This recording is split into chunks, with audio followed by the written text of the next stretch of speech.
Good morning, everybody. Good morning. Welcome back. Another beautiful day. Let's go. The usual ETOPS time. Send this one to Hawaii, but this one's a final. So let's get to work. You know, my partner's doing a cargo. I'll open this up for him as well.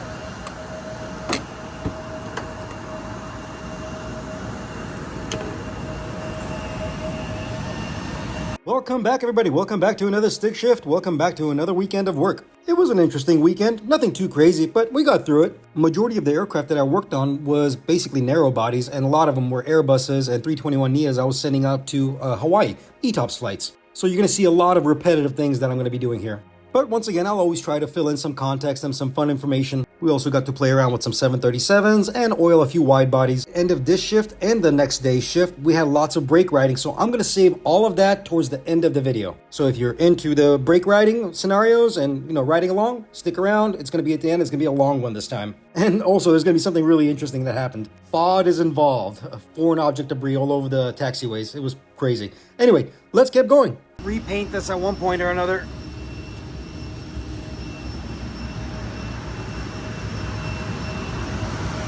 So somebody asked how to actually drop the gear doors.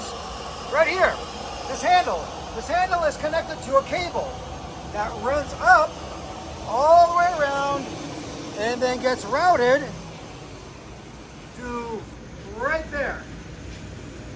And then it will turn that unit, it'll pull this rod right there and turn that unit, which will turns that rod, and we'll release the uplock actuator, the door uplock actuator, which is held onto that right there.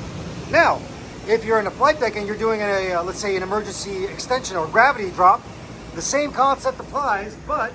Let's pause it here real quick so I can give you a little bit more context. There's actually two sets of cables. One cable is for the ground drop, as in when I pull that handle to drop the gear door. The secondary cable is for the gravity drop, which we'll see in the flight deck. Secondary cable is for the main landing gear itself. So let's say there is an emergency and a free fall extension is needed.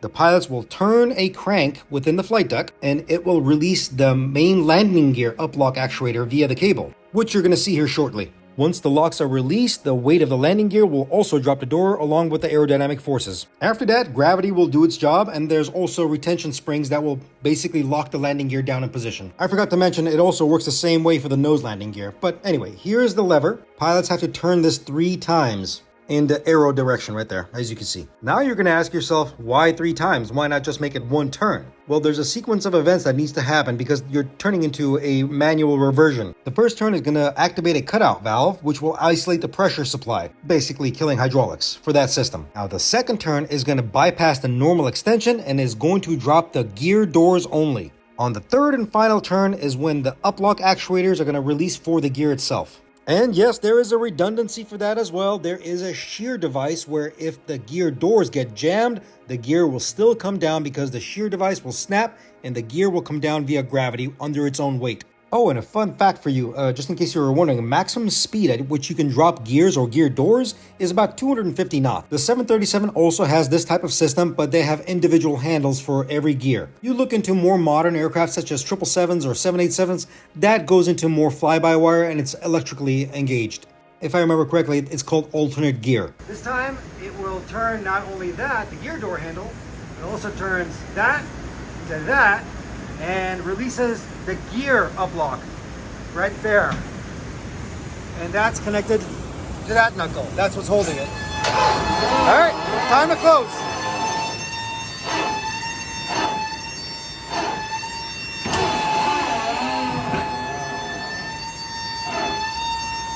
That's that. Place small carry-on items underneath the seat in front of you. Larger carry-on items should be placed in the overhead compartment.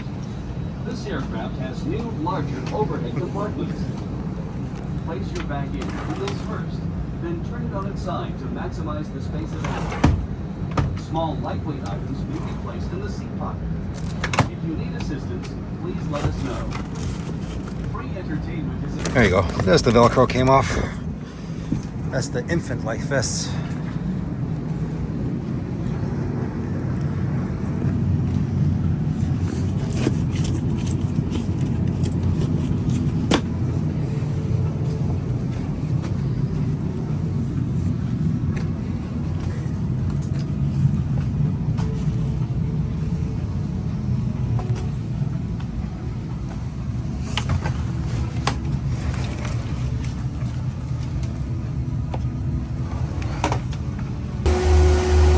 That noise you're hearing is the galley chillers.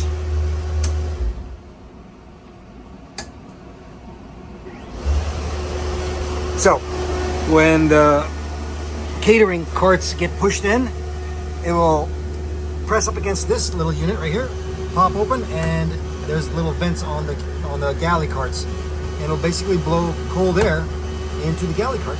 Keep your beverages and food nice and cold. Yep, there you go. Whew. Yeah, see, more.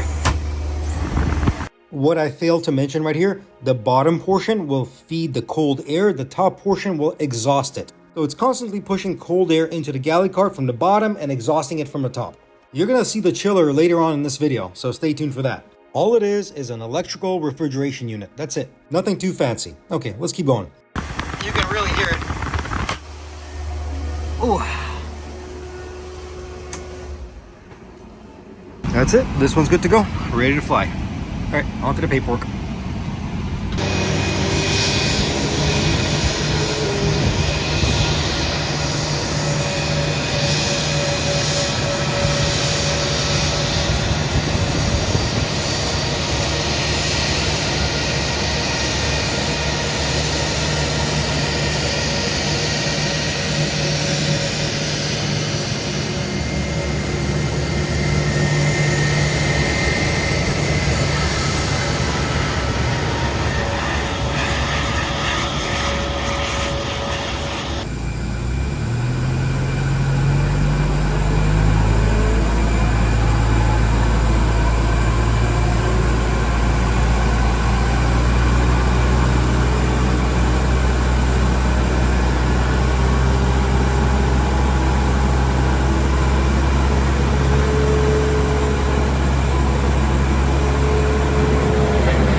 post office, another ETOPS. This one's going to Lahooey, coming from Miami.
Same as the last one, but this one's going to be the full ETOPS. So I checked the tire pressures, dropped the gear doors. He forgot the beacon on.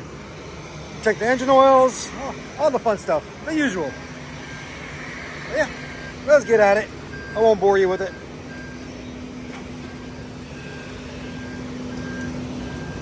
My partner's on his way with a tire pressure gauge. I'm going to do the walk around, just divvy up the work.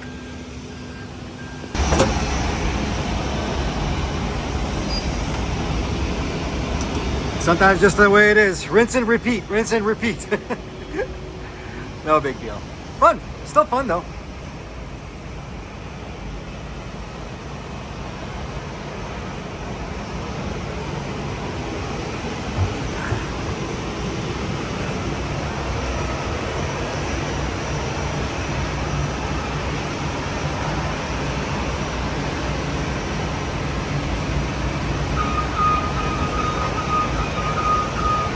So once again, we're back inside of a 321neo wheel well, and I found this interesting. Well, it actually reminded me of something. These are hydraulic lines on a swivel that connect to the main gear door actuator. These hoses will provide hydraulic fluid to the actuator so it can retract the gear door, 3,000 PSI to be specific. Now, what it reminded me of is an engineering order, or a modification we had. So on the older model 319s, 320s, and 321s, that swivel joint right there was failing before its time was due. It was leaking right from that area. Obviously, at that point, we're noticing a trend because it's multiple aircraft are doing the same thing. At that point, engineering takes over. They submit the paperwork to the vendor of the manufacturer of that line and ask for either a modification or a better unit. And that's exactly what they did. They created a better swivel joint. So we had to replace it pretty much on every single one of our fleets. That's 4 hoses per airplane. We were changing these out every single night. But all the newer aircraft that got delivered already came with a modification. Top of that actuator is a Zerk fitting. This is how we lubricate that actuator, or that portion of it. Aeroshell 33, if I remember correctly, the green stuff. I love how aircraft label everything. Airbus in particular, they use FIN numbers. F-I-N, functional item number. It's all over the airplane. Every single component has a FIN number.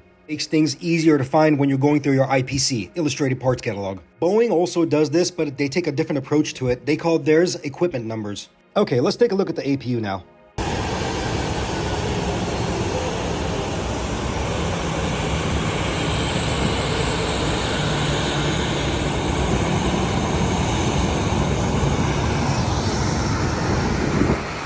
All right, let's open this up.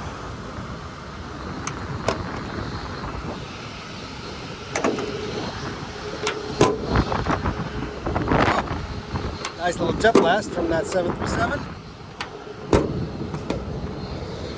Open sesame. There you go.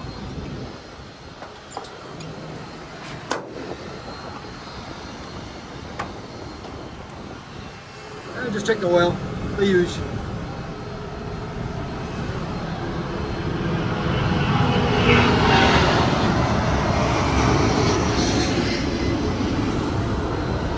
Any chance I needed to service the oil, I would do it right here. That's the oil cap. Simply lift up on that little handle right there and it will expose it and you can fill it up to its capacity. This unit right here is an oil cooler. It is used to cool the accessories on the APU. It's completely independent of any of the load compressors or bleed or surge valves. It has its own little cooling fan. Think car radiator, same concept. Keep the oil cool for all the components that are attached to this APU, as well as cool the compartment within the APU. Another little fun thing within this APU is that it's held on by 3 mount points. These things are very easy to remove and replace. Look at those rods that are coming down from the ceiling and joining at the bottom right there. Where they meet are the mount points. Also, somebody had a really good question and they asked me, tell me the difference between the engine IDGs or the generators and the APU generator. That unit right there is the generator, and it does exactly the same thing as the engine-driven generators or the integrated drive generators, the IDGs on the engines. It's putting out 115 VAC 400 Hertz. Now, the only difference between this and the ones on the engine is the constant speed functionality of it. Your main engines do not run on a constant speed. They're always fluctuating. That's why the IDGs that are on the main engines have a built-in CSD, constant speed drive. It keeps the IDG running or turning at a constant speed because the engine is fluctuating. Now, when we take a look at the APU, it's also a turbine engine, but it's always running at a constant speed. So you don't need a CSD attached to it. I hope that made sense, guys. Okay, moving on.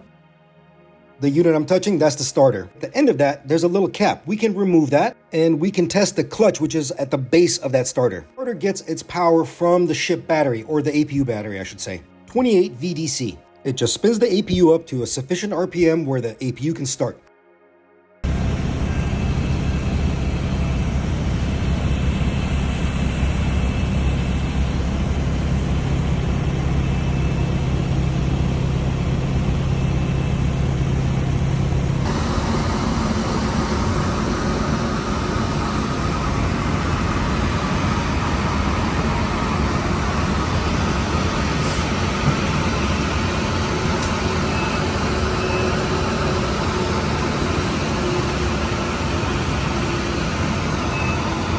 Man, they just left everything on and going. That's not supposed to be on. Brakes are hot. We'll turn that on in a second. What I'm gonna do is turn on hydraulics. Beacon's already on, so. And he's gonna close that. There it goes. That's closed. He's still checking tire pressure, so I'm gonna let him get done. Then I'll turn the brake fans on. Actually, it's that little button right there. And now, turn the beacon off. Okay, now we'll go through the parameters. Easy. Okay, I just need the APU master switch on because I do need to get the APU oil. Well, not the APU oils, it's check the oils. I need to get the hours, APU hours, because I can record that as well. There it is, that's what I need. Fairly young APU, only 4,400 hours, that's nothing. Okay, print that data out, and we can turn that off. We don't need that anymore. So, door also closes.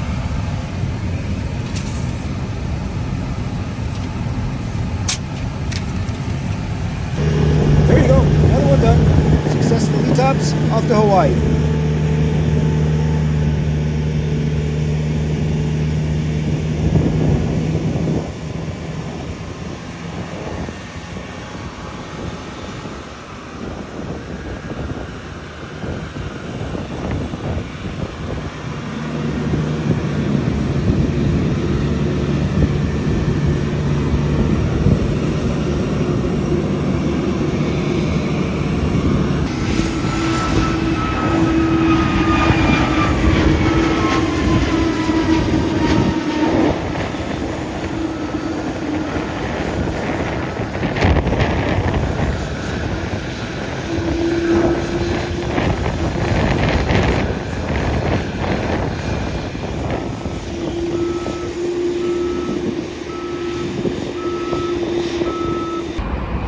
Good morning, everybody. Good morning. Let's go. It looks like we had a little bit of weather.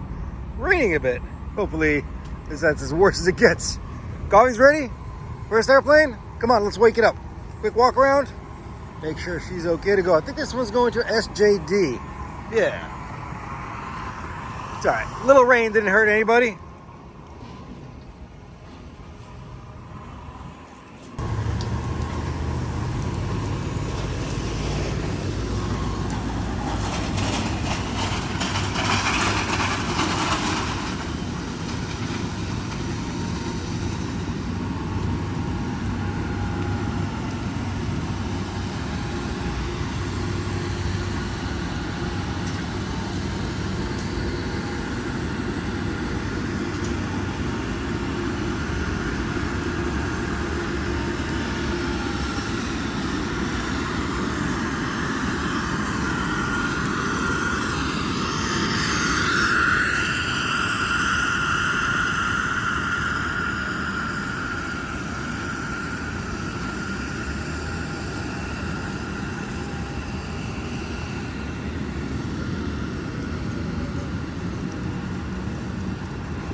good to go. Let's see now. Good here. I already checked the engine oils downstairs, so we're good on that. Hydraulics are good. Status normal. Perfect. And perfect opportunity to check out the windshield wipers and how they work.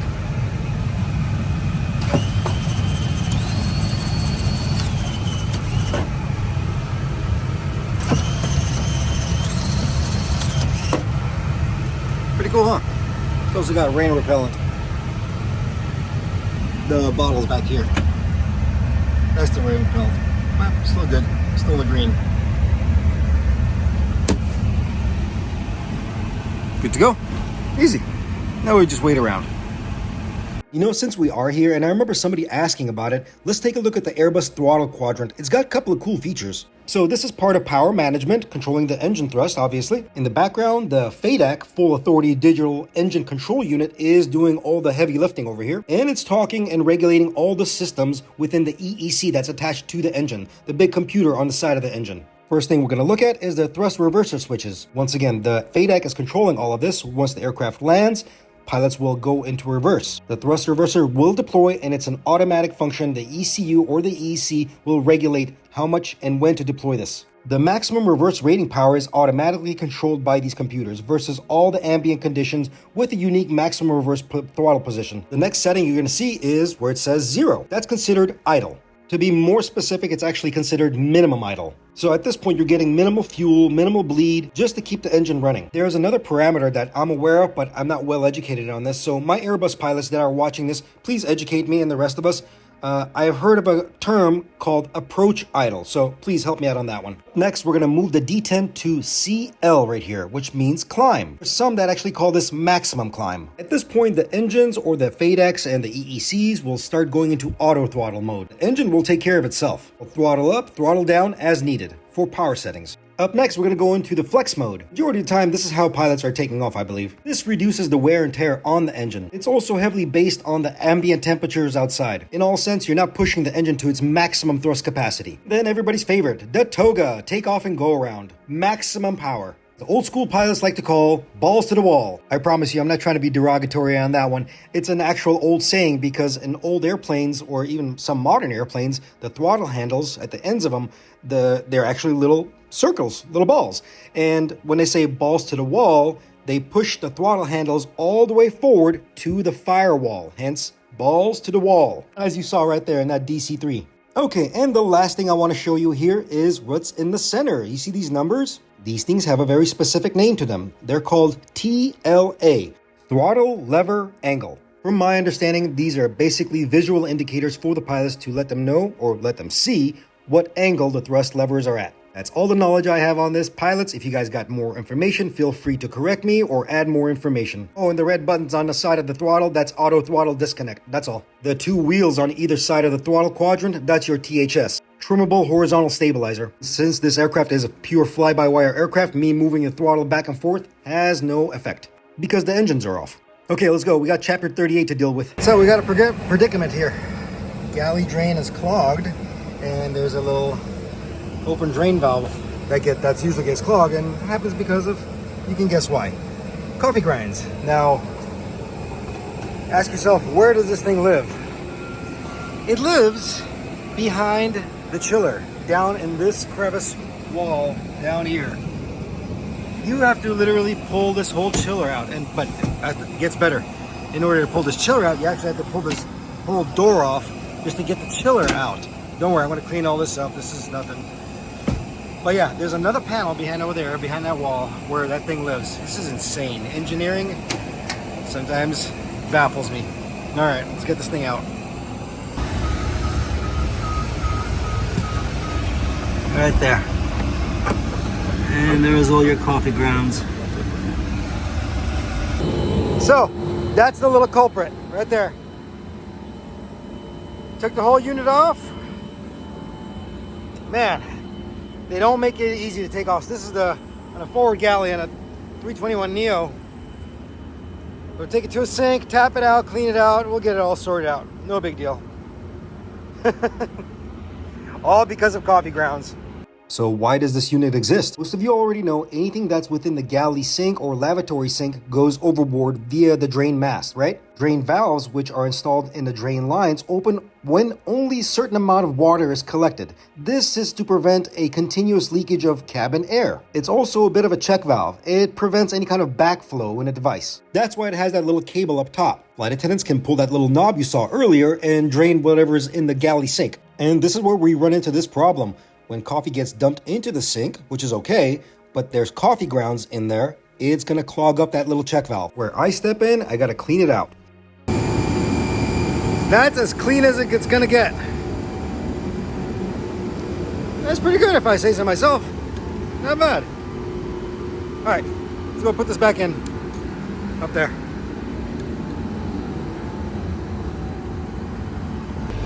Okay, here we go. Gonna reattach all of this, reattach the cable, because that cable runs to that.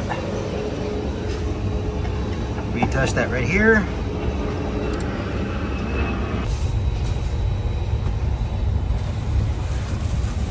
There it goes. Clog free.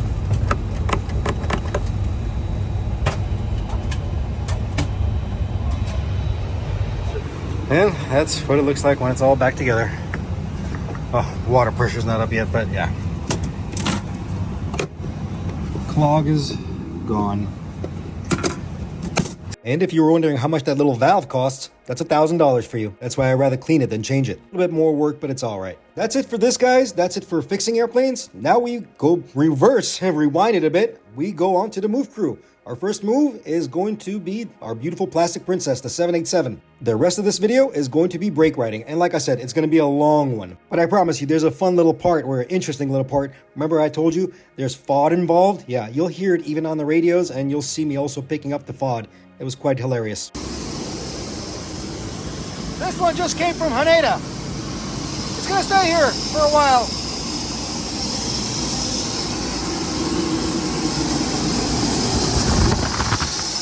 Windy.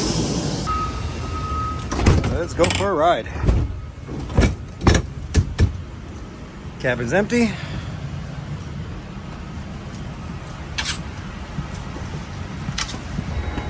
Here we go. Let's set this up. Beautiful plastic princess.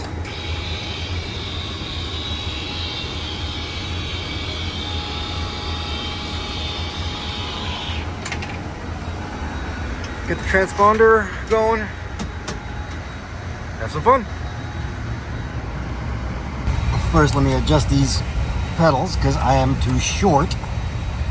Vertically challenged. That's the politically correct name. And then that's how we're going to release the brakes. Just simply press on top, and that little lever is going to go automatically down, and that will release the brakes.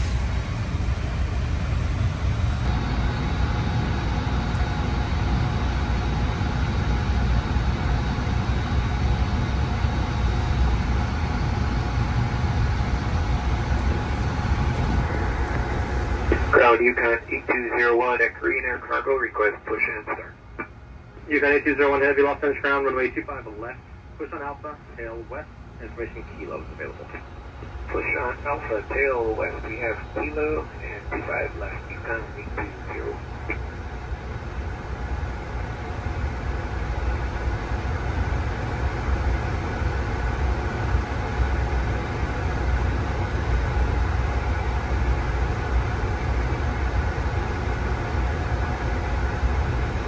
Sky 6480, head golf, we're going to the box. 6480, Los Angeles ground, turn right on Bravo and taxi Charlie 4 to the box. Right, Bravo, Charlie 4 to the box, Sky 6480. Yeah, 1363 heavy, Los Angeles ground, turn right on Charlie, taxi to the gate. Right on Charlie, taxi to the gate, 779, 1363. Yeah, 1117, whenever you're ready. We need 3 minutes, 1117.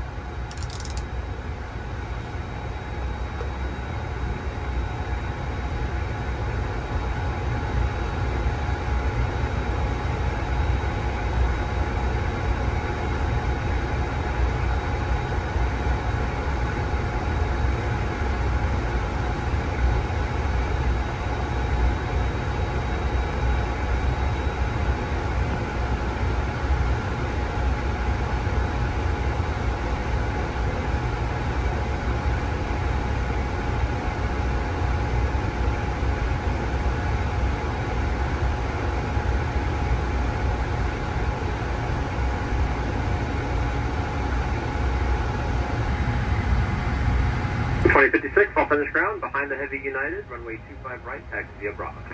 25 via Bravo, behind the Heavy, right in 2056. Heavy ground, this is American maintenance 1 Heavy, tail out, Charlie 10 to Charlie 17. American maintenance 1 Heavy, all finish ground, push on Charlie, tail east. Push the Charlie, tail east, American maintenance 1 Heavy, copy.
Horizon 2056, follow a United 737 at Charlie 3.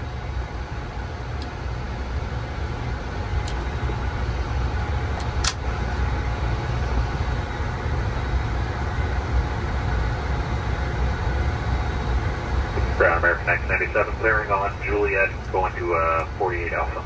American X97, all finish ground, taxi Bravo, right on Bravo, Charlie 9 to the gate. Bravo, Charlie 9 to the gate, American 1997. United 1117 ready taxi. 1117, runway 25 right, taxi Charlie 3, Bravo. 25 right, Charlie 3, Bravo, United 1117. Horizon 2146, all finish ground, runway 25 right, taxi via Bravo. 25 right via Bravo, Horizon 2146. Station 475, Charlie 6 Alien information, Kilo. Alright, 5475, all finish ground, the issue with your clearance. Turn left on Charlie, hold short of Charlie 5, and check in with clearance 120.35. Okay, left on Charlie, short Charlie 5, then over to clearance, Scatter West 5475. Yeah, 1117, monitor tower, 2095.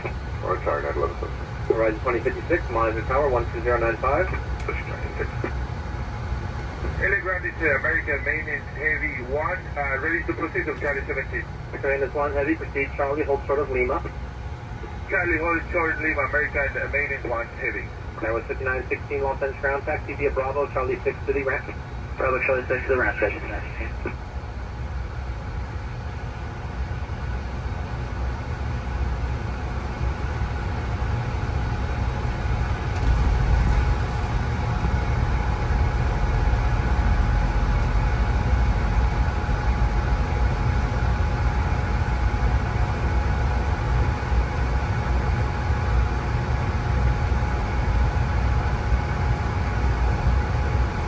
Los Angeles Airport Station Lima is now available. Wind 26012, gust 20, altimeter 29908. Horizon 2146, monitor tower 2095. Monitor tower, Horizon 2146.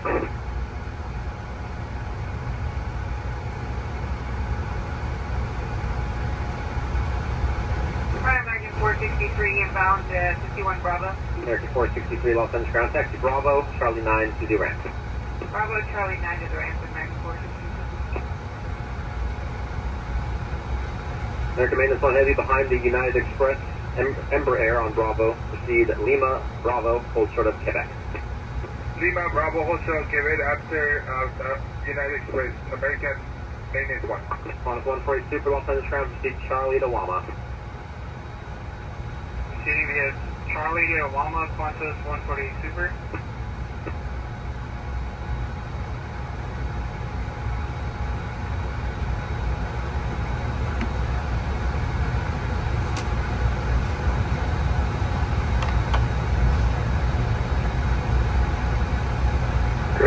Fish 475 clearance, got that cleared up for us, ready to go when you're Got 5475, runway 25 right, taxi Charlie 5 Bravo. Charlie 5 Bravo 25 right now, go with 5475. Ground UConn 201 in front of Green Air Cargo. Request to actually take off. UConn 201 heavy, runway 25 left, taxi via Alpha, hold short of Foxtrot. Taxi 25 left, Alpha, hope direct box is right.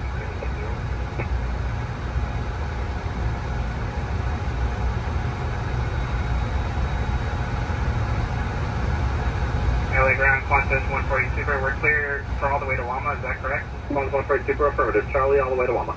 Charlie all the way to Wama, Qantas 148 Super. American Maintenance 1 Heavy, turn right now at November, Charlie to the ramp, and when you turn at November, pass behind the Super Qantas. Behind Super Qantas, November, Charlie, to the ramp, American Maintenance 1. And LA ground, Yukon 8201. Yukon 8201 Heavy, go ahead. Yeah, we just got a little issue here we got to work through, I don't know if we're blocking your taxiway or not. Yukon 8201 Heavy, you're fine for now. Do you need any assistance? No, we just have to figure out if we have to go back to the gate or not, or if we can keep going. Ground 4909 with Kilo 44 Charlie box right. That was 4909 Los Angeles ground, runway 25 right, taxi via Charlie 4 Bravo. 25 right, Charlie 4 Bravo, that was 4909. That was 5475, monitor tower 12095. 2095 and 5475.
That was 4909, monitor tower 12095. Monitor tower 2095, that was 4909.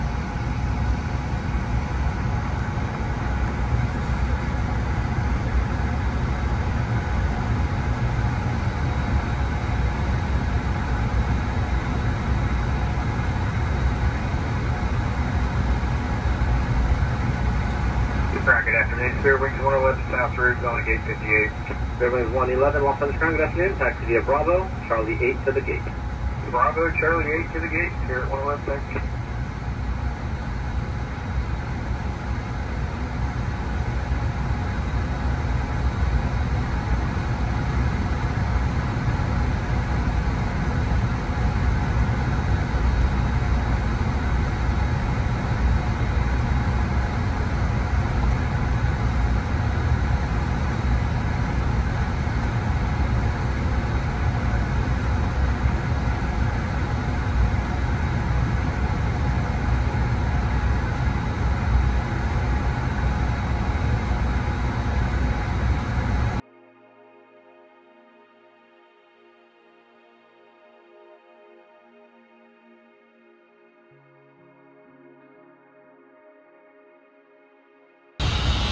Well, we are done here, but we're going to leave it powered on because the mechanics are already here. There's no point in turning this thing back off again. But yeah, I'm going to leave it as is. I'll just make sure the battery's not connected just in case power does drop off.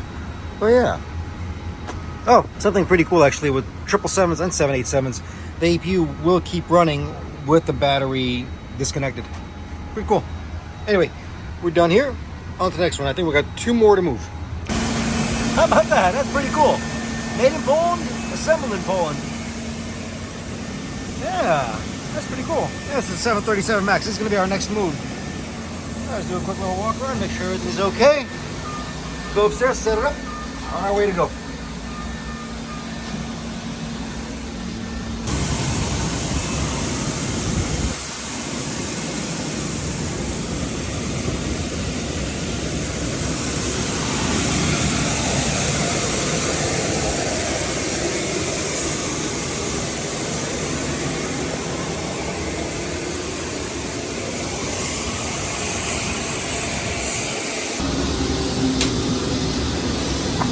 Let's go.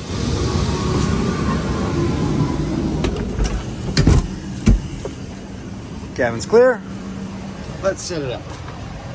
A max too. Should be fun. Okay, we're just waiting for the tug to show up. We're paying attention to the light fixture up here. This is a nice little map light right here.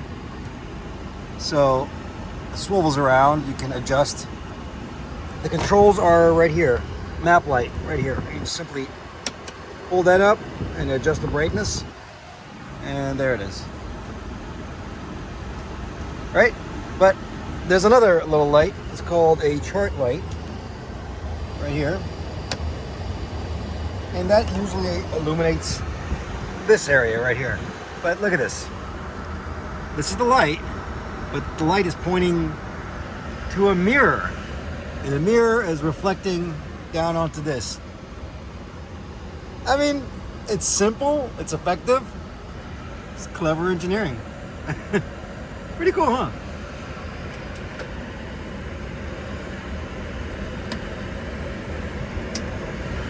I thought it was pretty cool. The simplest things that make me happy. Anyway, let's go for a ride.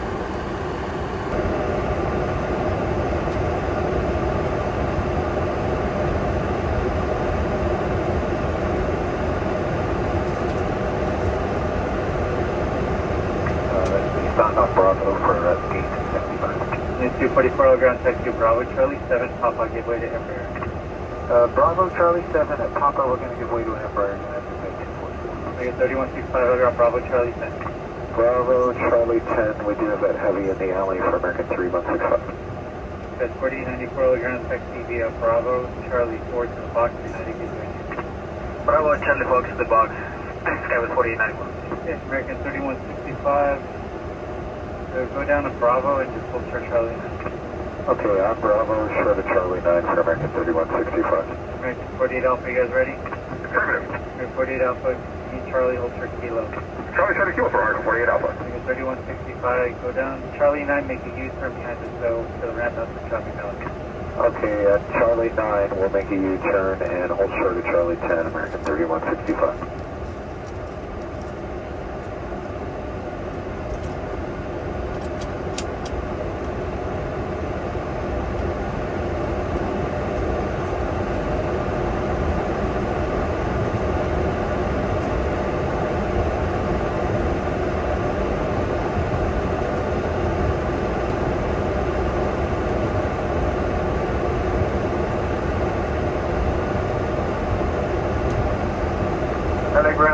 Good afternoon, Delta Cargo 2529 Heavy Alpha 8, located.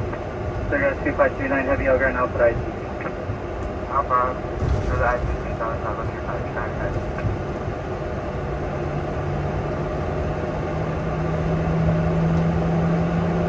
American 48 Alpha, you said go to Charlie 15? Affirmative. American 48 Alpha, continue Kilo Bravo to park behind United 737. After United, Kilo Bravo to parking for American 48 Alpha. 244, they pushed in the alley, let me know if you're cleared in or not. United 244, I will confirm.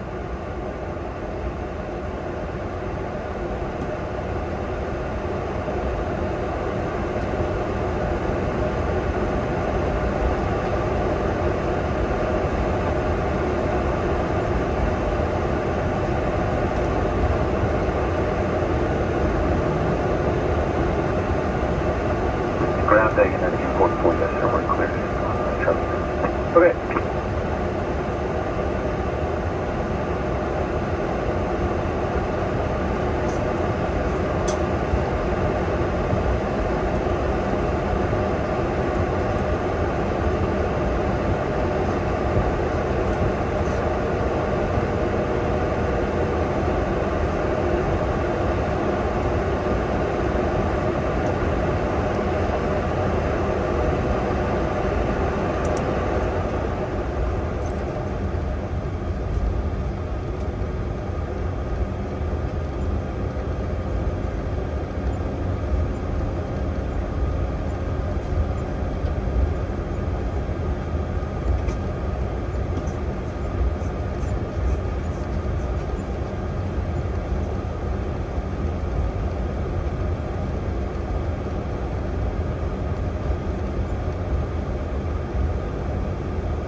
Okay, so this is the point of where you have to pay attention to the radios. Listen to Speedbird and listen to everybody else that's talking and listen to what they say about FOD. The conversation is going to get very interesting.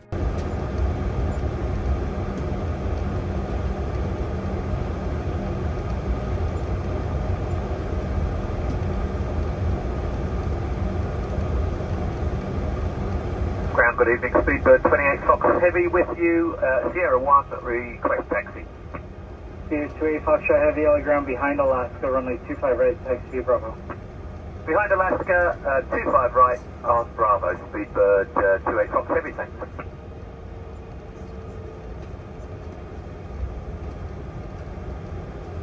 Actually, you can taxi out now, Sierra 28 Foxtrot Heavy. It's copied, clear taxi now, Speedbird 28 Fox Heavy, thank you. And ground American 3165, we've been cleared into the alley after Speedbird. That is correct.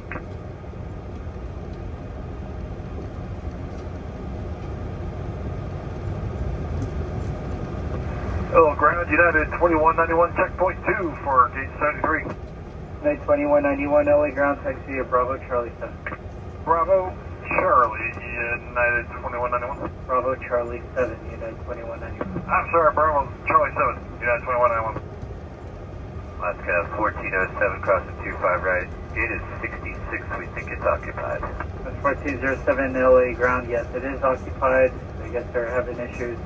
Go straight ahead, left on Charlie, hold short kilo. Left Charlie, short kilo, left 427.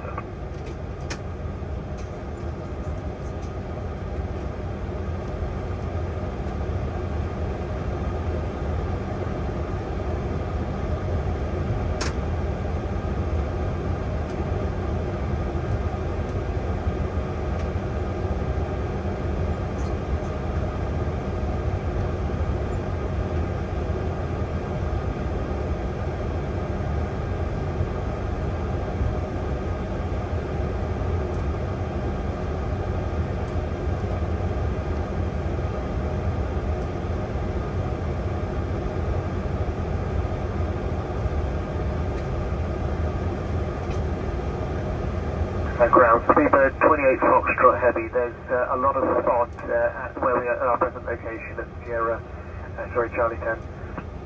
Okay, what kind of font is it? It looks like sort of cardboard or some kind of lots of paper, and there's a few plastic boxes as well. Okay, city ops, LA ground. Thank you. Font reported on Charlie 10 in between Bravo and Charlie. Night 2191, Juliet, give way to American. Give way American, United 2191.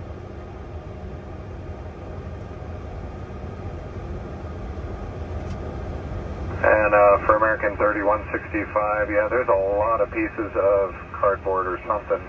It might be. So taxi in American 3165? No, we don't want to taxi through it. It's just everywhere. Yeah, you might want to tell airport ops here between. On a flight deck, and brakes. Brakes are set. Thank you very much, man. Copy, thank you. Yeah, that found a lot of fog. So Charlie 9, Charlie to the ramp at middle.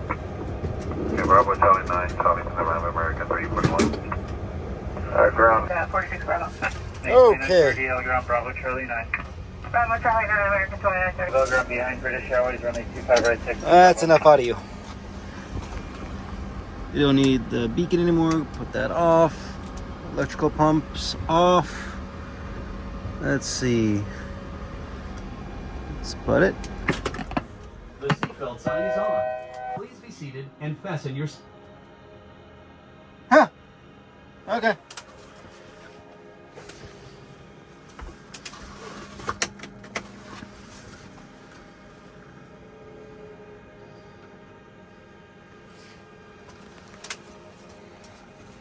Got to give it a little bit of time for the APU to fully shut down and the intake door to close. That's important.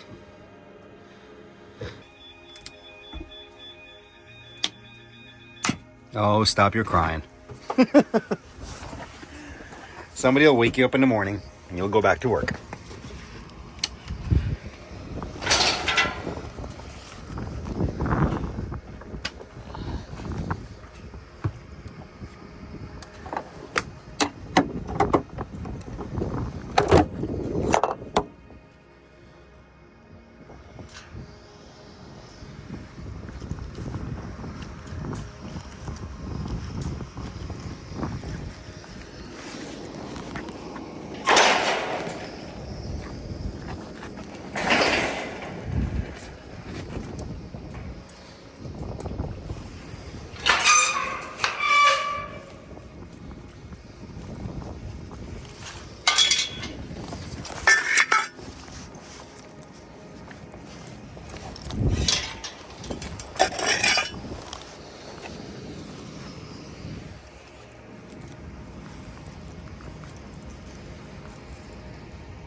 Oh, why not?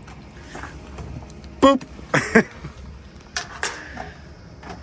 As we finish with this brake riding session right here, I did my post walk around. I waited for my coworker to come pick me up, and you'll see in a second here all the FAW that you heard on the radio. We even assisted the airport ops because literally it was everywhere. Now, I don't know where it came from. Either it fell off of a baggage cart or I don't know. It was really weird. What was even more weird? Well, what was on the FOD itself, because it was like a sticker, and it was a very interesting sticker. It had graphic images on it, which obviously I'm not going to show here, but yeah, quite an interesting thing. Anyway, you'll see it right now.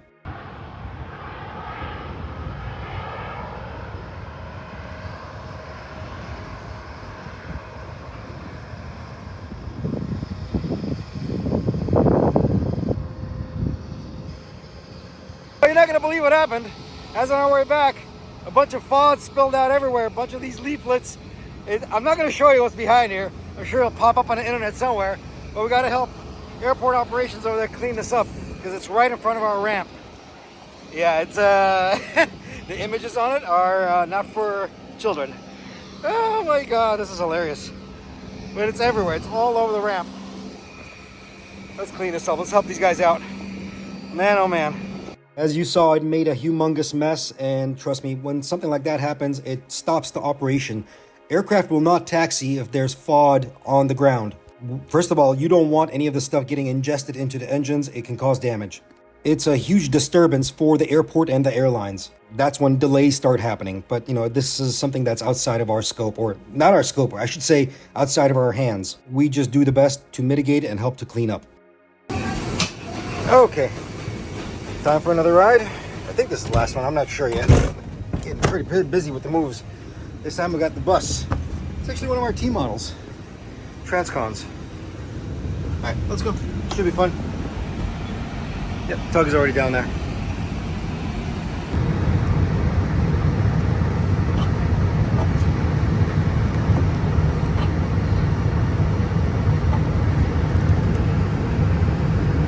What's 4938, good night.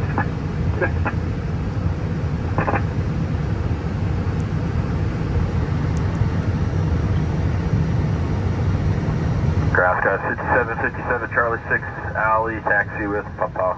American Maintenance 1, pass behind the United at Charlie. Here for United at Charlie for American Maintenance 1. We saw Charlie 6. Sky 5757 taxi with Papa. Sky 5757 Alley ground. Good evening, runway 25 right, taxi to Bravo. 25 right, the Bravo, Sky 6767. Galley 684, got to go back and Charlie 7. No, 684 on the ground, good evening. Follow American on Bravo to runway 25 right. That's American, 25 right, United 684. United 312, taxi via November, Bravo, and Charlie 7 to the right.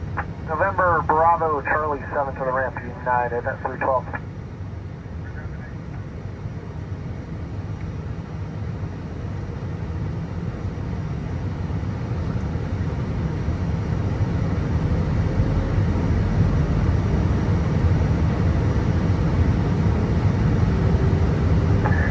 Ground American 41 at Charlie 10 for Charlie 5.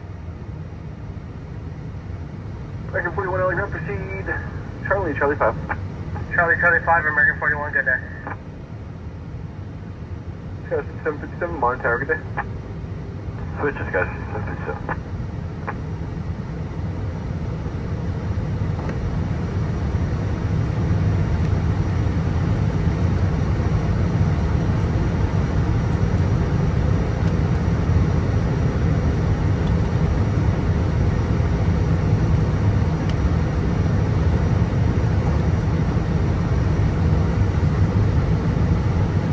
American 41, holster of Charlie 7.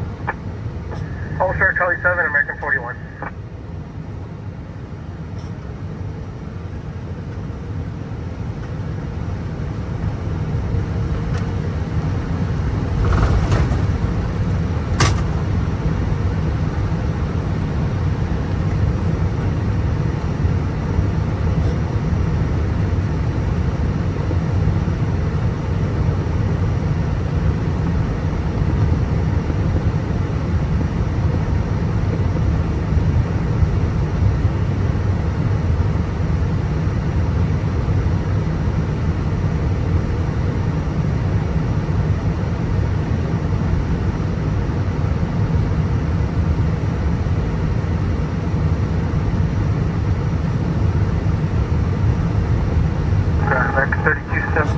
South Papa for 48 Bravo.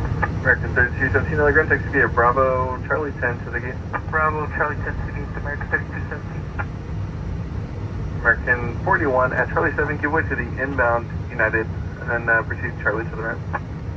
After inbound United, we'll go ahead and proceed to Charlie 5, American 41. American 2785, Monitor Tower, good day. Door Tower City, American 2785. United 684, Monitor Tower, good day. Tower United 684.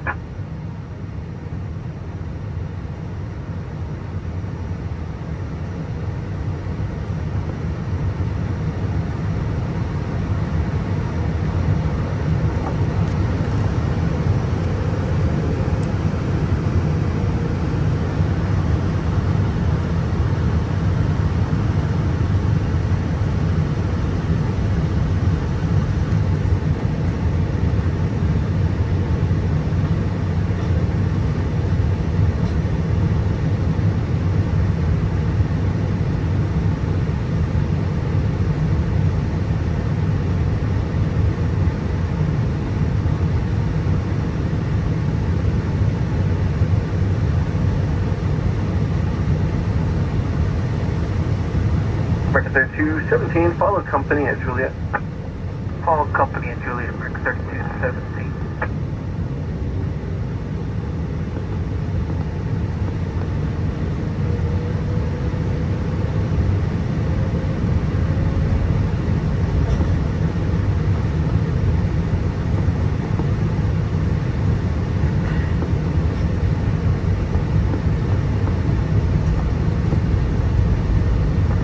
American 2221 on Juliet, going into gate 41.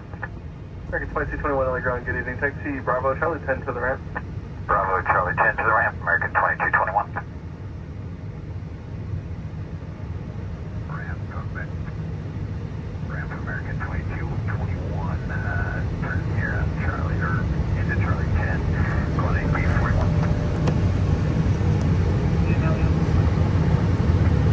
Gate Nelly open, American 2221.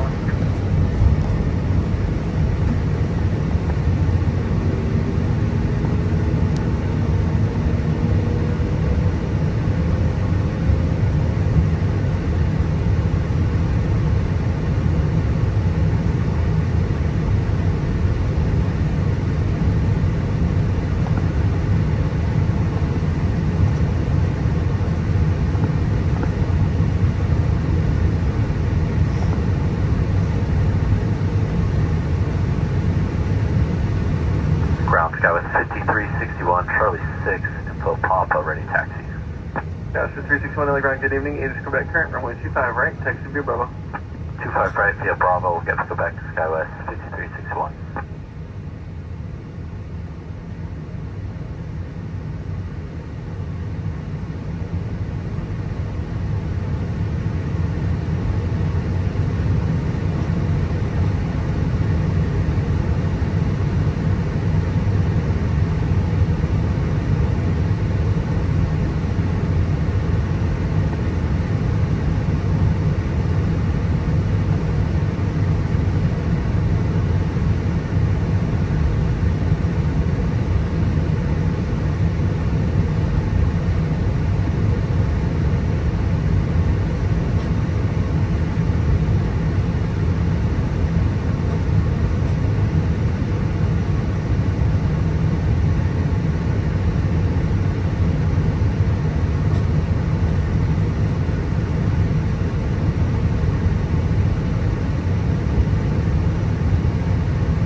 Hello, Cessna 227 Heavy, taxiing on Yankee.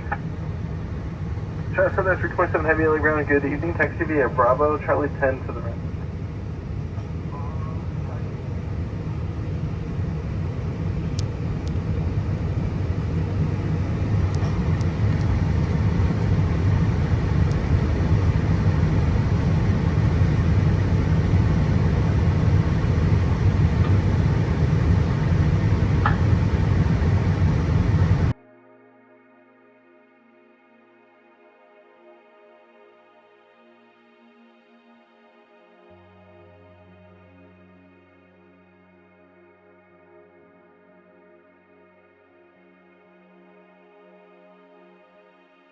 All right, that was fun.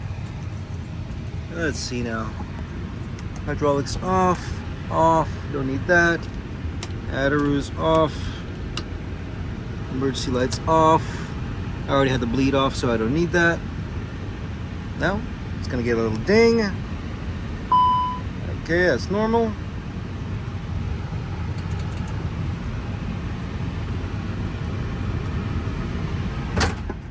See, the APU already has cooled down, so it'll just automatically shut off. And then we wait. Same thing as the 737. Gotta wait for the intake door to close, and then we'll shut down the batteries. Easy.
Like I said, guys, it's going to be a lot of moves I did this weekend, so bear with me. I hope you guys are enjoying this part. I'll fast forward this one and the two more that are coming up.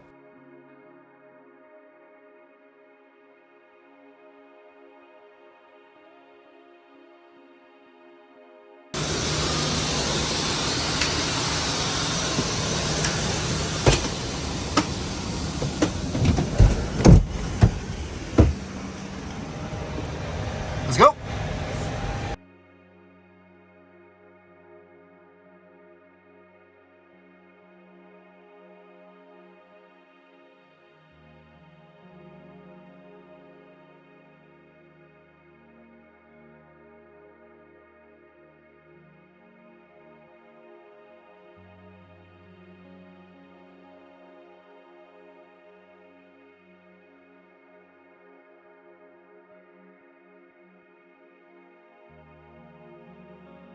This is the next day, and again, moving airplanes, but this one was a very interesting one because the APU, the auxiliary power unit, was inop, wasn't working, so that means I had no power. This is called a dead tow. When this happens, I have no transponder signal. Anytime I'm on the AOA or the airfield moving an aircraft around, I need to have a transponder active. If I don't have it active, I need an escort, and that's the little white car that you see. That's airport operations. They are going to escort us all the way to our parking. The only thing I have available to me is battery power, which gives me basic radio functionality, and some lights. That's it. I also have brakes because I have brake accumulators, just in case of emergency.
And this is it, folks. This is the last move right here. I hope you guys enjoyed this one. This one's a nice long video for you, so I know some of you have a good time sleeping to my videos, apparently. It's okay. Go ahead and sleep away. I don't care, but I find that funny. In any case, thank you all so much for watching. I really hope you guys enjoyed it. I appreciate every single one of you being here. Thank you for all your wonderful questions. And yeah, that's about it. I got nothing more to say. I'm done chewing your ear off. Thank you for watching. Stig, signing out. Later. And that is that. Thank you all for watching. I'll see you guys on the next adventure. Lights out.